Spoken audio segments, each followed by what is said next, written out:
We believe it was built in Lewiston, Maine. We know the background of it was that it was one of 3 cars that had been kept in a barn. The original owner had been killed during the First World War, and the family decided to keep the cars, so they put them away. And a local Maine collector who had a passion for steam cars heard about them and kept going back to the barn year after year after year, asking if he could buy the 3 cars. That was Maynard Layton. He's kind of legendary in the steam car circles here in Maine. So he would go back, and eventually, 1975, the family said, "Yep, we'll sell you the cars." So Maynard bought the 3 steam cars, and in order to keep 2 for himself, he sold this one. And he sold it to a gentleman by the name of Reg Parsons, a collector in England.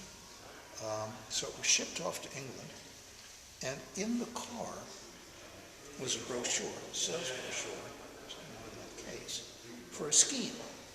And nobody could quite tell what it was, but it seemed to be a pretty good indication that the car was the Skene, but Lewiston, Maine. And the gentleman in England, Reg Parsons, wanted very much to compete in the London to Brighton run.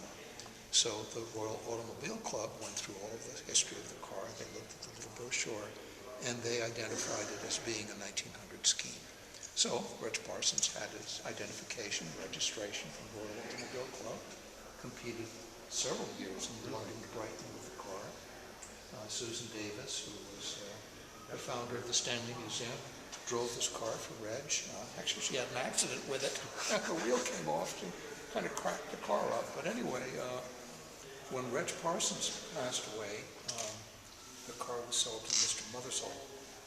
And Mothersole took it also in London to Brighton, had his fun with it, and then put it for sale. And Dick Fraser, the guy who wrote the book about Maine-built cars, called me up and said, "My God, Roberto, there's this 1900 Skene for sale over in England. You need it for the museum." So we bought it. And it shipped it over. No problem. It was unloaded in New York. It was put into a truck to be sent then to the Owl's Head Museum. And we were then going to pick it up at Owl's Head and bring it here. By God, it arrived at Owl's Head, and they opened up the truck, and the entire body of the car snapped in half. The idiots, when they loaded the car in the truck, had taken the spare engine, the one actually that's in the garage on display right now, put it up on the seat, the whole pile of other cars, and on the roof, the car porpoised, and it broke the car down. So huge to do with that. Major lawsuits, insurance settlements and stuff. 2.5 years at the restoration shop in Connecticut. Complete 100-point restoration, of course, been done, as you can see. I mean, magnificent. Every last bolt and screw in the thing was taken apart and redone. And we got it back just in time to put it in the truck and send it to California last year for the Pebble Beach Concord Elegance.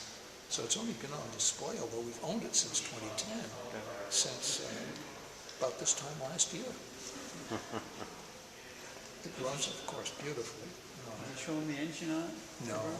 Pedal oiler, because that's the only one that was originally on it, but when it was restored in Connecticut, they put a displacement oil on it, so you didn't have to keep stepping on a pedal all the time, because that way you don't know how much oil is going in, but this you can adjust it to get just the right amount of oil.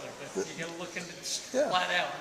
And the side light on the car is designed so that at night when it's lit, it shines a light down onto the sight glass so you could see it in the evening. But there is some question as to whether it is a Skene or a Rand, also built in Maine. We know for sure it's a Maine-built car, but exactly what it is going to be a little bit of a mystery.